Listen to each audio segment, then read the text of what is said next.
Good evening, everybody. Welcome to the Erudition um, Interactive Black History and Knowledge session. Please excuse me.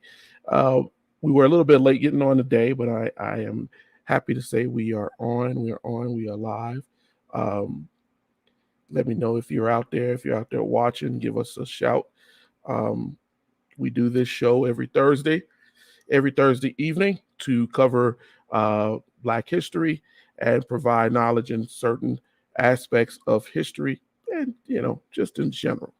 Um, it's been a very difficult day, and I apologize for our tardiness, but there's a lot going on. But I wanted to make sure I did this show today and get on here and um, provide some information. Sorry, it's a little distant. Who's out here today? I got the three I see on the screen. Um, Today, I really want this session to be um, interactive, right? I say that every week, um, but I really want this session to be interactive. I want you to ask questions, any question, and I want you to engage a little bit and talk about some things that maybe you're seeing right now um, and may need a historical perspective on.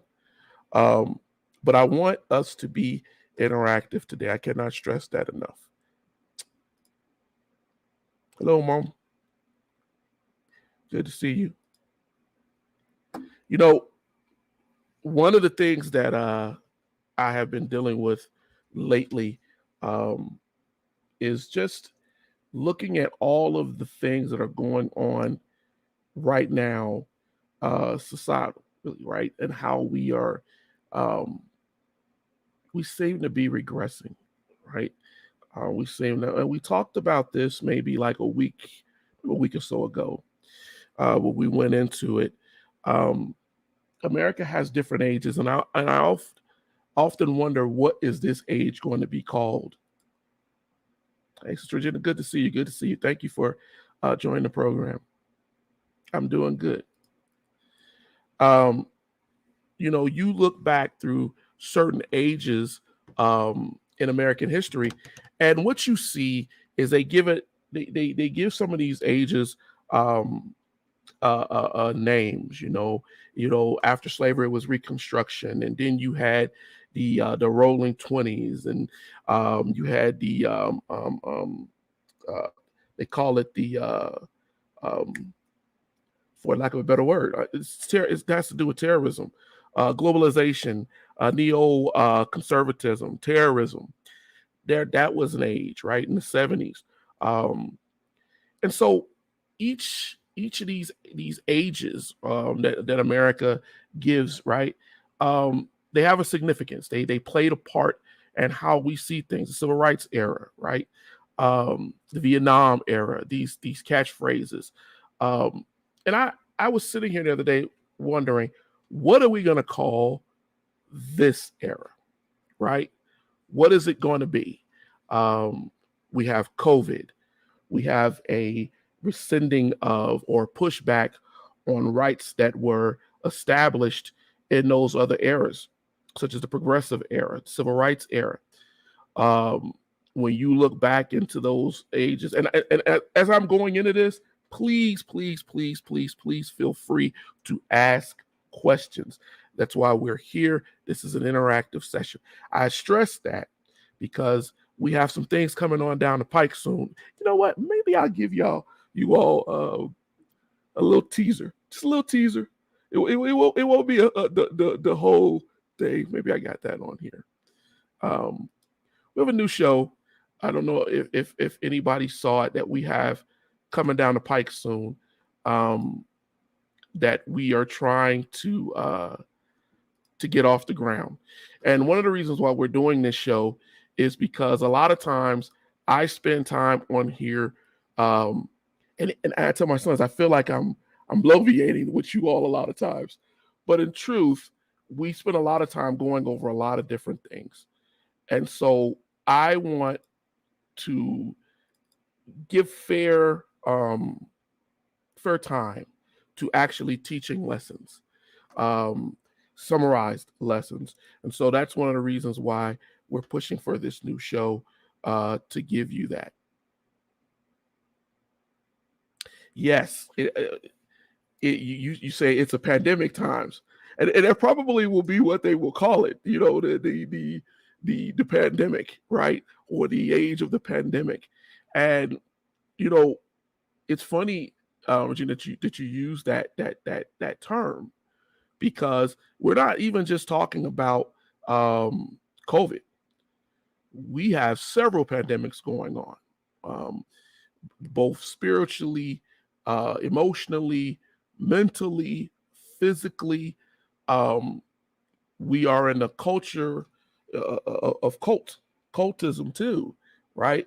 Where people fall in line with things even though they don't necessarily believe in them or personally support them. Last week, we went into some psychological things and we talked about how people associate things and how they are allowing things to teach them or help them to learn, right? Help them to navigate through these times. And unfortunately, what is starting to happen is that people don't question enough, and in some extent, to some extent, historically, um, we're repeating bad times because people didn't question back then either. You know, last week I talked about the Bader Meinhof phenomenon, where you hear something and you embrace it and it comes into your being, and over time it becomes something that you see all the time, and your body, your mind becomes sensitive at first, and then it starts to accept it. And then it goes into something called anchoring, where you start to base your opinions, your ideas, your thoughts on this experience that you had, on what you were exposed to. And so a lot of those things, we truly are living in that time. So I'm gonna see if this clip will play for you all. This is the new show. This is a part of the intro for the new show. I'm not gonna show all of it because all of it will load, but I wanted you to see we have this coming up very soon. You will see it if you are a part of the Erudition group that we have that is connected to our Facebook page. You will get a notification. There will also be something on YouTube that will tell you when the show will actually start as we start the event and go through this. But I'll let you see the promo right now so you can see what we're talking about.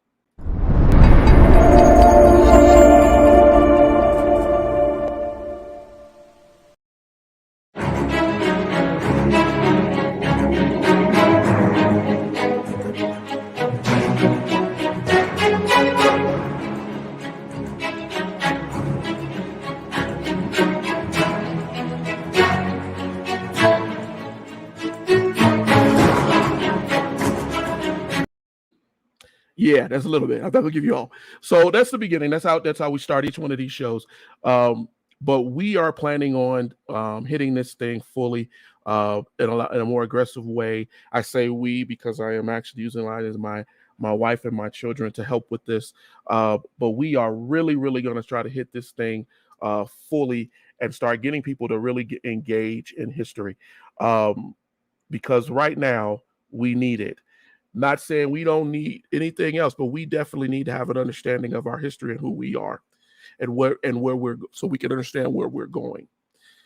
Now, getting back to after that quick promo, getting back to what I was saying, we're living in times. We're living in these times, and we need to start to question a little bit more effectively. Everything out here is it's alluring. That's the word. That's the phrase. It's attractive to somebody, rather it be the allure of sex, money, drugs. We're having celebrities who are being found in their homes dead because of the medication. We have movies in which people are telling you, and documentaries when they're telling you that the pharmaceutical companies have basically decided immorally that the profit is more important than helping people. And so we have all of these things going on in our society, and unfortunately, As Regina said, Regina said that's a it's a pandemic, right? We are falling into problems and trouble. So I started this by saying, what would we name this? And we could call it the pandemic times. But what does this equate to?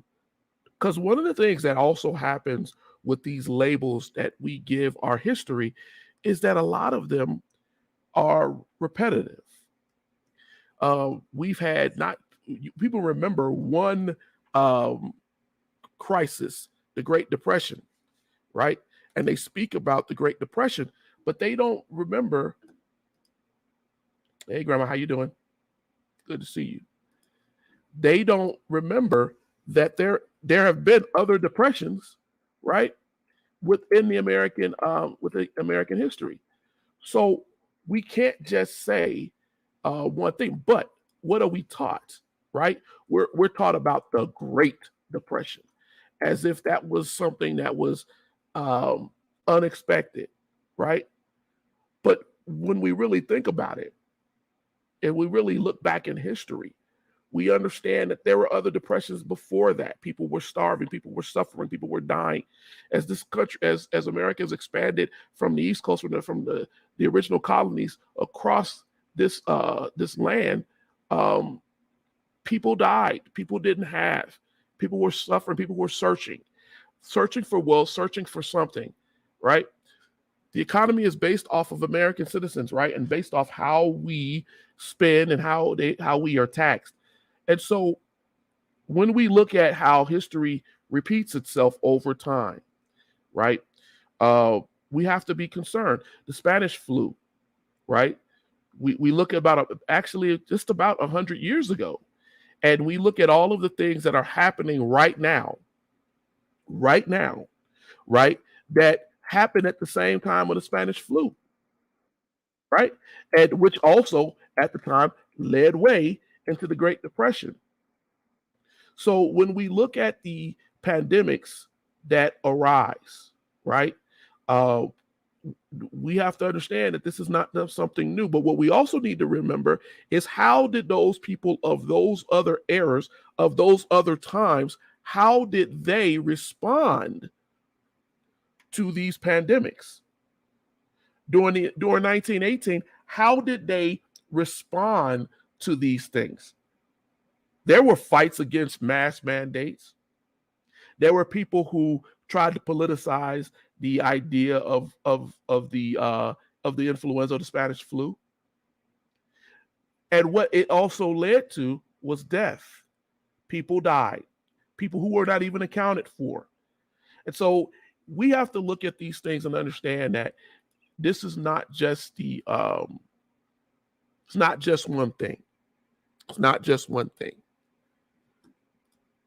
My kids are not here, but he's still, escapism is always alluring. Yes, my son, escapism is alluring. And it is something that has happened. I touched on something as we got ready to go off last week, and I didn't do enough to touch on that. But we were talking about how people are lured into things historically and psychologically. And we talked about how people assign their attention or their arousal or attraction to a subject, idea, or whatever. We look at what has happened right now. There's a racial component, unfortunately, of violence in the country. And though we talk about it, though we see it, it becomes almost like, I told my son the other day, it's almost like it's a series, like a TV show that you watch. Every now and again, somebody's going to come up and kill somebody, hurt somebody, do something. And the media will jump on it and they will say, okay, this is important, right? For this moment. This girl is missing. This thing happened for this moment. This is the episode for this moment, for this week, for this cycle. And people forget. They forget. And they go on about their lives until the next series or the next episode happens. But no one is really, and this is one of the reasons why I call Erudition a knowledge session too. Nobody's really looking at the idea of how we process this information. I've had young people come on here and regurgitate things to me that they've read on they've read online or seen on YouTube, and no fact finding, no way of knowing kind of where this information comes from. They just accept it. And so the drama, the issue with the media is that if these series of episodes, which I said earlier, if you keep seeing these things, you become desensitized to them. One, two, desensitization actually means you just accept them. Your mind, your body does no longer sees it as a threat. One of the major reasons why we teach history, why we go through and talk about episodes in our history that are violent and cruel and unfortunate, is because if we desensitize ourselves to the idea that it doesn't exist, it doesn't happen, right? We become accepting of it. Black men getting killed out in the street, young Black women being abducted. We become desensitized. We accept it as, I guess that's just the status and the way of America. It is also time of revelation. You know, the Bible says the first shall be the last, and the last shall be the first. Cover-ups are being uncovered, is being revealed. How this system is designed for certain people to maintain control and power over multiple races of people purposely.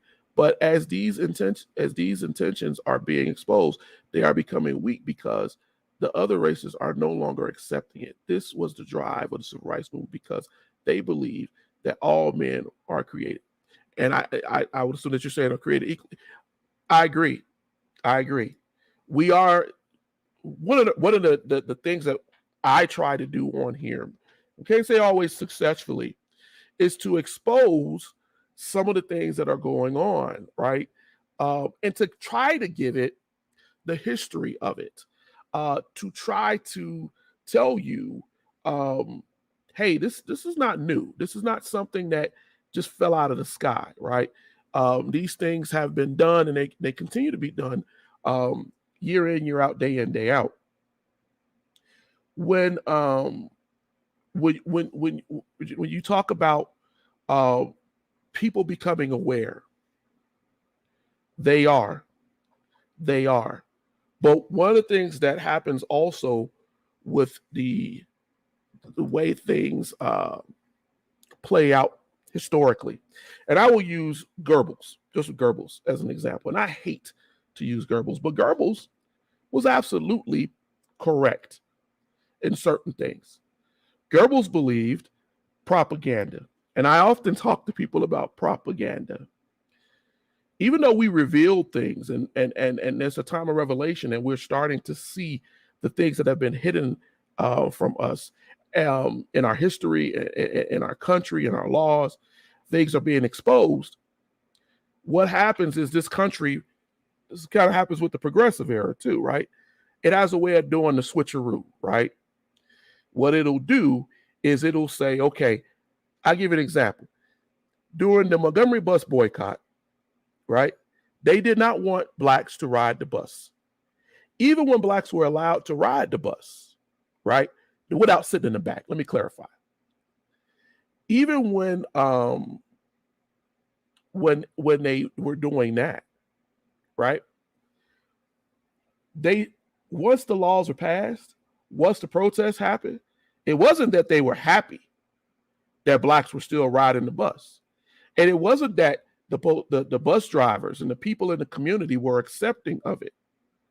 What had to happen over time, right, was exposure. And so then what did they do? We know because we can see it today. They switcherooed, right? Okay, we got to give you this, but we're going to take this, right? We're gonna acquiesce and say you can ride this bus. You could come into these stores because we want, at the heart of it, ladies and gentlemen, it's money.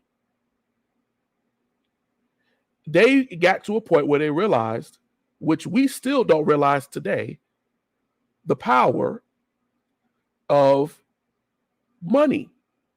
We call it Black African American money, Black finance, our wealth, what we do. They knew that we spent more money than anybody, right? And took on secondary, and even though we were put down to be secondary, but they weren't happy with it. And so the changes that happen in society, right? There's still voter restriction. There's still redlining.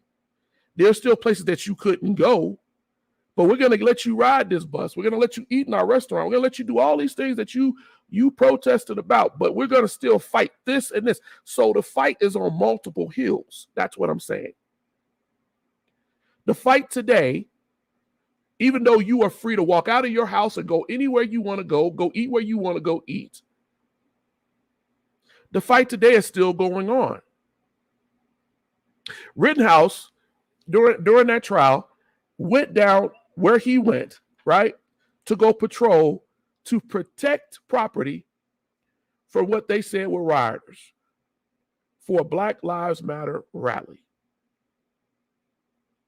However, when skinheads, the KKK, the alt-right, or whatever goes out to go protest, right? And I'm not advocating this. You don't see Black people walking out with guns saying, I'm trying to make sure we're okay. Because historically, we if you go look back even in 1919 in Washington, D.C., historically, they bring out the National Guard. They bring out the big dogs to stop us whenever we pull out weapons. All you have to do is go look at the Black Panther Party, right? And look at these groups that advocated weapons, and you see how they play the okie doke. So getting back to what we're saying, we are exposing things. When critical race theory was proposed, which is really talking about the system, people went crazy. You're not going to teach that in schools. You're not going to teach my kids about lynching. You're not going to teach my kids about Black folks who were killed and raped and murdered. You're not going to do that. That's why we went more than 70 years without anybody really talking about Tulsa. That's why for many people, until the movie Rosewood came out, nobody talked about Rosewood. And each one of these violent actions that were done against Black people were ignored because it didn't fit into the historical narrative. I was telling somebody recently, I often police my children's books. I do that because I want to make sure I know what they're learning at any given point in time. And I think that every person, parent, auntie, uncle should do the same thing.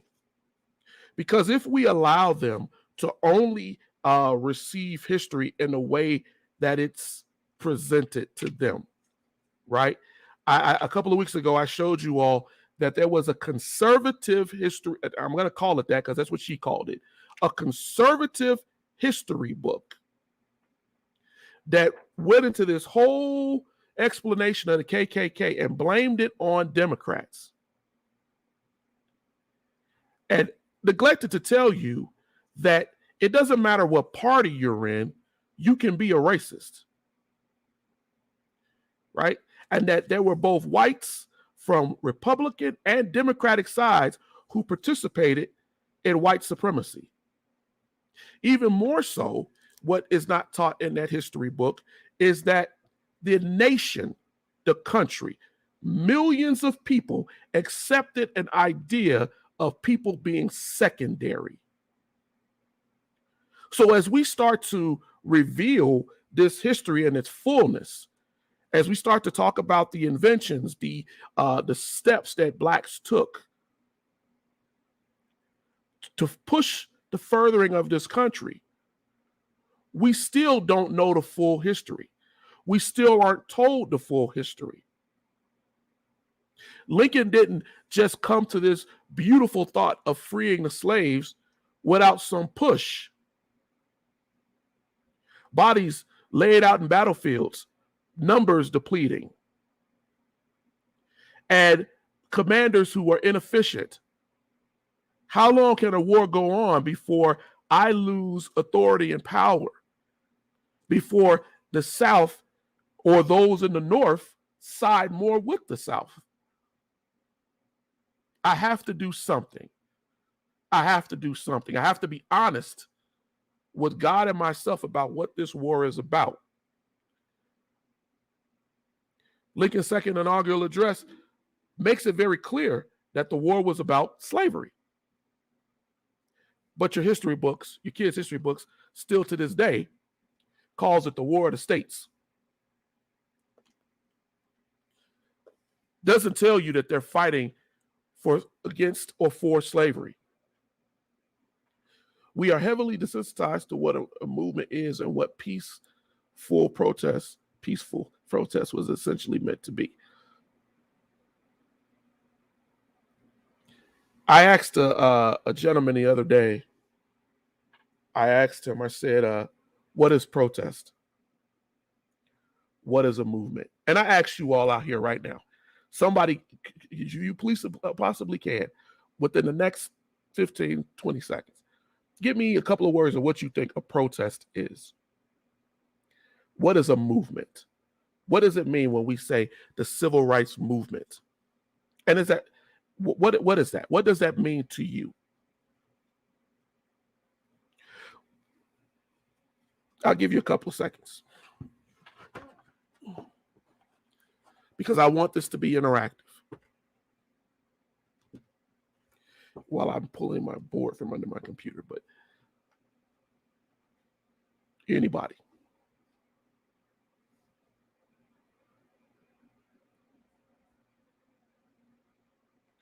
Okay, no takers. Well, that's fine. So let me tell you what a movement is, or how I define it, and how I think historically it's defined. When you have a movement, you are moving towards something. That's what movement means. That's the definition. It is kind of hard to put into words.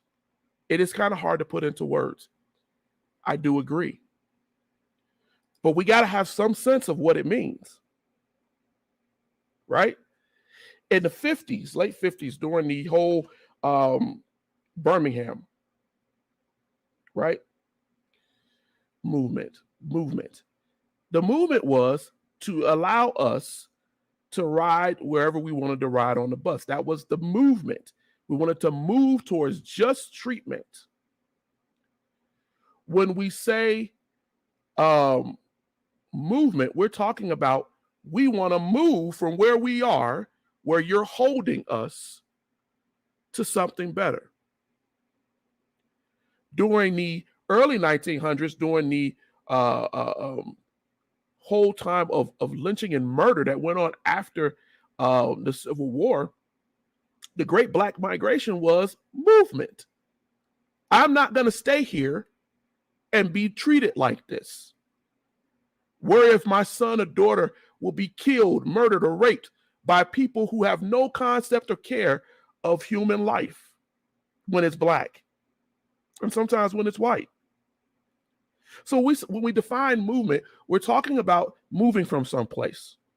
So then what is protest?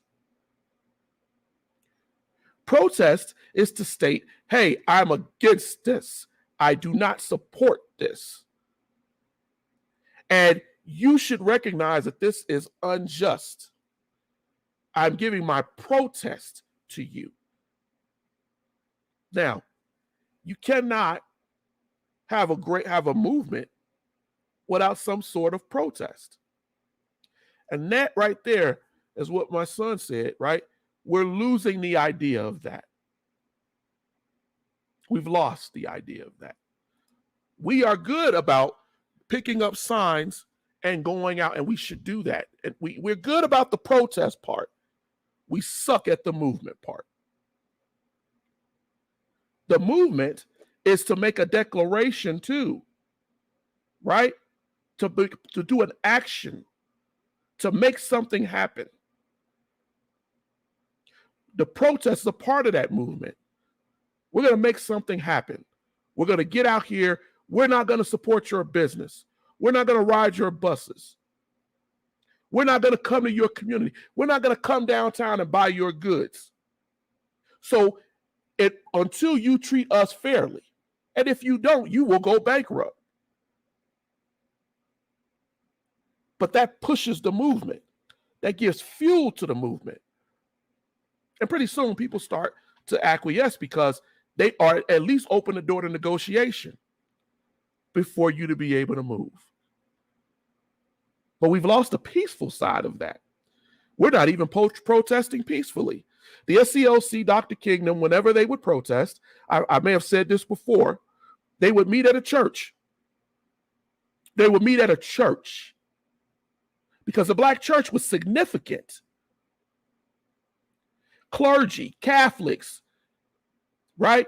Apostolics, Baptists, Pentecostals, they met at a church, ministers together, who said, this is not right by God.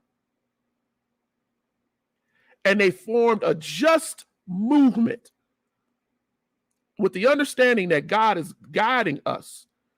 There's reasons why you had Dr. King, and we often call him Dr. King, but we forget this was a man of God. This was a minister. This was a preacher. This was a pastor who came from a line of them. That doesn't mean that these men don't have faults, but what it means is that they understood an understanding of having significant idea of a just God will be on the side of the right. And so when my son says there's no peaceful protest, we've lost that. We are so busy wanting to fight. That doesn't work well. I remember toward the end of Dr. King's life, going into the late 60s, Stokely Carmichael, different people from SNCC, right? All said, except for John Lewis, all said, we got to be more aggressive. We need black power, like they got white power.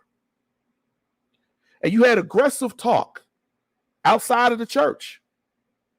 Oh, they were grassroots. They were networkers. They went out there. They talked to the people. Dr. Kingdom came through with the SCLC, and they told them they're going to leave you. They're going to leave you. They're not trying to help you. They're only doing this little bit. And that's what started the whole idea of the traveling preacher, right? That we put that moniker on people. They're only here, right, to just talk about a little thing, and then they're going to run off. And it took away from a lot of things that the SCLC was able to accomplish. These ministers were able to accomplish. Because, see, what we forgot and what we don't see right now, and I wasn't planning on getting into this. They have. I wasn't planning on getting into this, but I'm going to get into this. What we have done is we have militarized, right? Our protest, not our movement, because the movement don't really exist. If Black Lives Matter is out here today protesting, who's sitting up in the offices with the people who they're trying to have a movement with, that they're trying to get beyond? Who's sitting down with the district attorneys? Who's sitting down with the mayor, with the governor, and saying, hey, you need to change these laws, with the state legislator, with the city legislator? Who's sitting down with these people to negotiate the changing of the law where you are? And if you don't do that, and you just come out with a sign and you flop your sign, they're going to wait you out because you don't have a movement. And then they send in agent provocateurs. And if you don't know what an agent provocateur is, then understand this.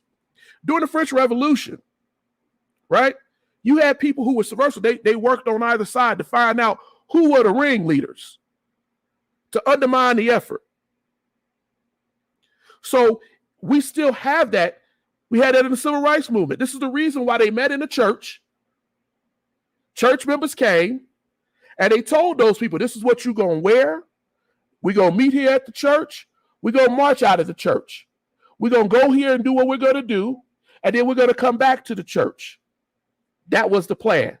You knew what to wear. You knew what not to do. You knew who your leader was. You knew all of those things. And more importantly, they knew you. So that when someone walked into the protest, slamming bottles, spitting in the face of people, attacking the cops, and inciting riots, you knew, hey, that girl is not part of us. They should not be here.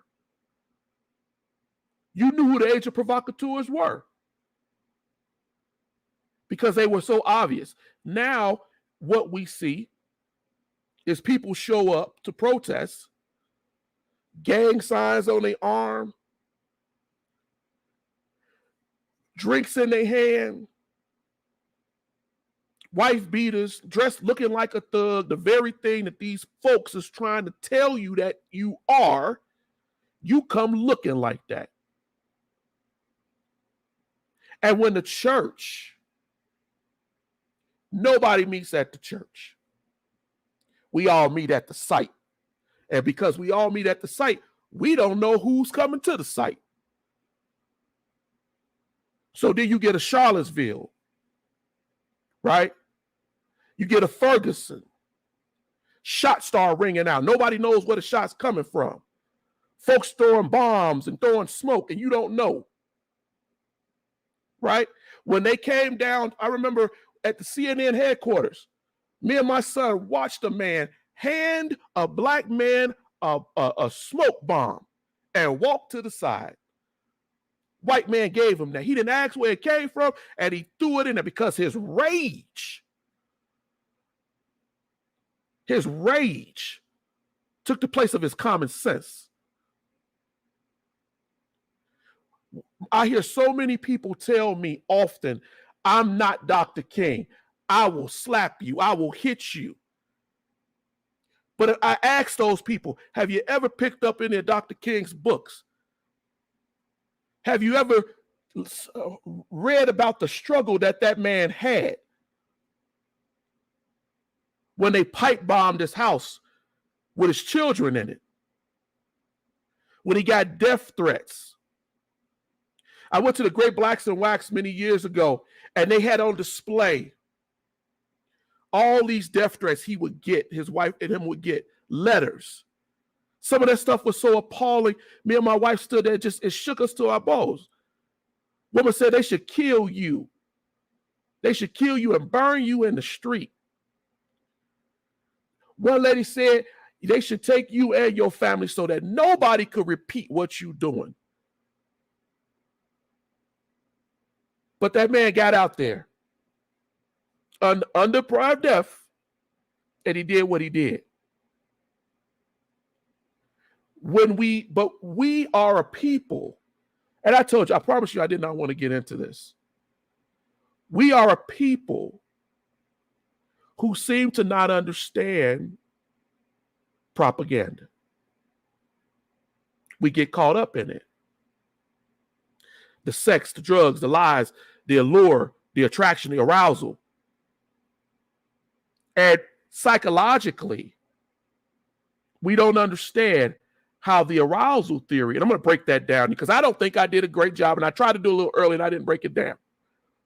We don't understand the arousal theory. And you know what the arousal theory is? It's this. For everything you go through in life, bad or good, right? Your body becomes aroused. And I'm not talking sexually per se, but it becomes attentive to what you're dealing with, your struggle. Black folks in the inner city are all about survival. I'm trying to survive. Trying to survive to take care of my kids. Trying to survive to take care of my job, my car, so I can be able to live. And I'm going to do anything, right, to survive. And in all of that struggle, that's a stress, and your body is tense, and you're aroused. That's why black men die so early. That's why black women are stricken with so much illness. because you are perpetually under a PTSD scenario where you are stressed and don't even realize it. It becomes normalized to you. But let me give you the psychological part of the arousal theory, what really happens then. With all of that stress that you're going through, your body wants some kind of calm, some kind of peace. So what it does is, as soon as the first person comes to you, don't matter what sex they are, don't matter who they are, and they say, it's all good, it's all fine, it's great, and they listen to you, and they make you feel worth something. A false sense of attraction and arousal arises in your consciousness. A trust. If you want to know why young black men and young black girls are having babies out of wedlock so often, it's the arousal theory. I'm going through hell every day. The only peace I get is when I'm laying down with her or he's laying down with me. But I'm not really in love with this person. It's a falseness that my mind gives me. Psychologists know this. Networks hire psychologists and psychiatrists to create those little things you see on the news, on CNN, on Fox News, on everything, to lure you in, to show you the most horrible things in society, and then put Don Lemon or whoever on the screen and say, but it's okay. I'm here. And give you something that you can agree with and you attach to it. If you want to know why a Trump supporter could support something that you think is completely lunacy, it's the arousal theory. And we are living in a society where we can't get past it. So folks run out here to go get back to the protest. They running and following violence. They're running and following violence because that person says he's listening to me. They're with me. Right? On either side of it. But nobody's really talking. Nobody's really understanding each other. And so we get into this diabolical situation where people are killing and hurting and wounding each other emotionally, spiritually, physically. And it continues. Now we don't come together on one accord to start a protest, nor do we consider the image of the protest. We allow any and everyone to participate, even those that we know should not be there. But because we are afraid of conflict, we set a bad image and kill the integrity of the movement. Oh, you said something right there, my son. The integrity of the movement. The church lost its influence when it started looking like the world. Yes. Yeah, exactly. We got to put it out here, Sister Jenna. We got to tell these folks.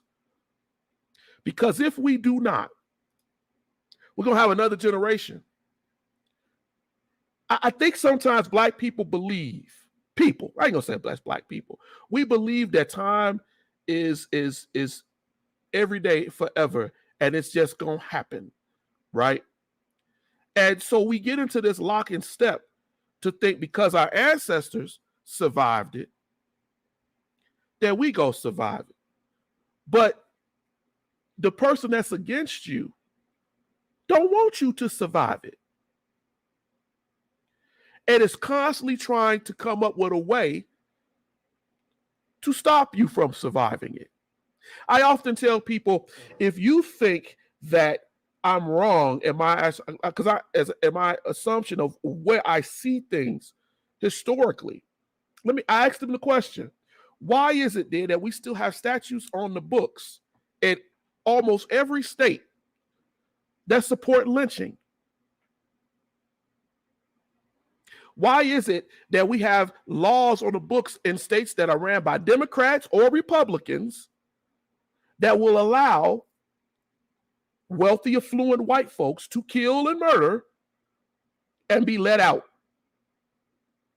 to be given the benefit of the doubt, but will put you in handcuffs darn near kill you and drag you into a jail only based on an assumption, on a word of somebody that you did something. If you don't believe that color still plays a part in this country, you lie to yourself. And the only way to change it, because as was said earlier, we are revealing these things, but as a trick of the enemy, what happens is that a lot of people, they do the okie doke, they hide it. And a lot of it is lack of knowledge and understanding. I agree, Mom, exactly. And you will perish for lack of understanding. I get on here every week to do erudition. Sometimes I have a whole idea of what I'm going to talk about. And sometimes I don't. Because I have to look at what is going on in society. You know, I deal with so much and I see so much. If you don't think you're dealing with these things, talk to people who are working jobs, high-priced jobs, lawyers, doctors, blacks, people of color, and ask them about the hell they catch. See, we only get fixated on the affluency, on the money. Oh, he making $250,000 a year. He make $150,000 a year. That guy's a millionaire. That guy's good. But you don't understand what comes with that. The drivers, as they used to say in the slave times, we forget that the master had drivers. He had black people, slaves, who worked to drive the other slaves. Now, those drivers ate better. They slept in better housing. The master treated them better. He beat them every now and then, but he treated them better. And the reason why was to keep those other slaves in line, to toe the line and not rebel, not run away. It was the driver who would go in and try to figure out if there was going to be a slave uprising. It was the driver who would go up in there and say, hey, such talking about running. Same color, different mindset. Because the driver was conditioned to accept wealth and what he was getting. I tell young people sometimes when they tell me when I talk to them about history or talk to them about knowledge, and they say, well, I had a young man tell me one time, I was talking about rappers. He's like, well, it doesn't matter, Eddie, because those dudes are rich. They're rich. Wealth with ignorance is not wealth. You just a rich idiot until somebody takes what you have. Most of the people you watch and you see these folks get caught up. NBA players, football players, musicians, they get caught up with accountants, right? 5-6 years into whatever, the IRS comes along, come knocking on the door. Hey, you owe us $4, $5, $6 million. What? I thought I paid my taxes. My accountant said he paid it. Because ain't no knowledge here. Right? You just letting somebody tell you whatever. They being led. And guess what? They're leading you. They're leading you. When we watch these young folks on here and everybody listens to them because he has $1 million or he's whatever, and 5 minutes into it, you realize, what is he talking about? When I watch Kanye West sit at the desk with Donald Trump and beat on the desk and start talking crazy. But I remember 6 to 8 months before that, Kanye West was touring around the nation doing gospel music. And young black folks were showing up because they like Kanye. And then what did Kanye say? We got to support Trump. Even though you saw black people getting punched in the face, even though you saw racial paraphernalia being pushed at those rallies, it did not matter. I go back to what I said earlier. Propaganda. Right? The arousal theory. We follow things because it gives us comfort, because it sounds like what we want to hear. She's pretty. He's handsome. I like his music. So I'm going to follow into his theory. Now you might say, Eddie, that don't happen. I didn't buy into that. You may not buy into it, but how many thousands did? How many of these young men do we see out here right now who believes that the only way for them to get rich or die trying is to become the next Jay-Z, 50 Cent? Not a doctor, not a lawyer, not a construction dude, nothing, not a teacher. I got to rap. And I don't have no problem with rap. But if you're not doing anything else to help your people, help yourself, help your family, as my son said, you're escaping. And then let's get back to that movement piece. If everybody is escaping and running for the woods and following this rabbit and that rabbit, who's siding with the movement? Because the movement has to have a tide, it has to have a wave, right? Has to have force behind it. When Dr. King them could not get older folks to participate in the civil rights movement, they went and got the kids. Because the kids was tired of catching hell, tired of seeing their parents cry, tired of living in that situation. And that tide, that push of movement is what you see when you see the videos of the dogs and the hoses, and those are kids who stood up. Now they're grandparents. And are we listening to them? John Lewis wrote 3 books on movement. Are they taught in school? One of the greatest complete changes in the American lifestyle was the civil rights movement. Millions of Americans, not through war, were allowed to have a better life. I didn't say the best life, a better life. And I'm going to go back and touch that again. It started in the church. It started in the church. They prayed at the beginning. When slaves was freed as freemen, the first building they built, I've said this many times, was the church. Now, you ain't got to be religious, but you just got to understand that is what brought people together. And that force of bringing people together gave you the power that you needed to make change. It is not. How do you break people from following the propaganda? It's easy to get them in, but it's hard to get them out, even though they know they've been had. Their ego won't.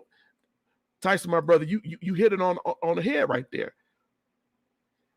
I learned a long time ago, you can't save everybody, but you better dang well try to save somebody. Because if you do not, my belief is that God holds you accountable. There are so many people in this country. The reason why black laws, race rules, lynchings and murders took place for so long, even after the Civil War, and going into the 30s and the 40s, is because there was an acceptance. Not that they came out and said it's okay, but your silence was an acceptance. I think my son said earlier, courage to say the thing that nobody wants to hear. Courage to say that ain't right. Or let's sit down and talk together so you can understand why what you're saying is wrong. And maybe you're not completely wrong, but we need to discuss this. We don't even discuss it. America has now factions of cultish culture fighting against each other. Race is just one part of it. And at the heart of all of that are innocent people dying and being hurt. So how do you pull them out of it? You got to challenge folks. I think a lot of times I catch a lot of hell from certain people in different situations in my life because I dared to say something that they didn't want to hear. But I thank God for that. That is in me to do that. And people try to stifle you and shut you down and say, don't do that. Just go along with it, man. I've actually heard that. Just go along with it, man. It'll be all right. We'll get out of here. Because if you just go along with it, don't rock the boat.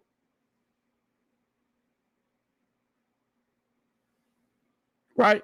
Don't rock the boat. But the reality of it is, right, is that we have to challenge everything. Those great strong leaders are gone. These people don't want to work or anything. They are following what makes them comfortable and what they like. People don't want to stand up and lead. That is absolutely true. Mom, that's absolutely true. But I will add, though, Mom, that some people out here do, but they don't feel no support. When they get out here to do something, somebody automatically says, man, you doing that to get attention. A man could be out here screaming to you, holding the slave narrative in his hand, screaming, hey, man, stop. This is what they did before. You ain't going to listen to him because they following that fine-looking girl that's dancing and twerking on the stair right there. Or that shiny thing, that bling right there. And that's a trap. And it goes back to something that Goebbels said, right? Not only did Goebbels say it, but Carter G. Woodson, even before Joseph Goebbels, right? Carter G. Woodson made a point, right, to state to people that what we're doing right now, right, is going to affect everybody, and that you don't have to control a man. You don't have to control how he thinks. Once you convince him, right, that what you're teaching him is correct. That happens in our schools, happens in our society. I'm going to get his actual quote. If you can control a man's thinking, you do not have to worry about his action. When you determine what a man shall think, you do not have to concern yourself about what he will do. If you make a man feel that he is inferior, you do not have to compel him to accept an inferior status, for he will seek it himself. If you make a man think he is justly an outcast, you do not have to order him to the back door. He will go there willingly. And if there is no back door, he will very by nature demand that you give him one.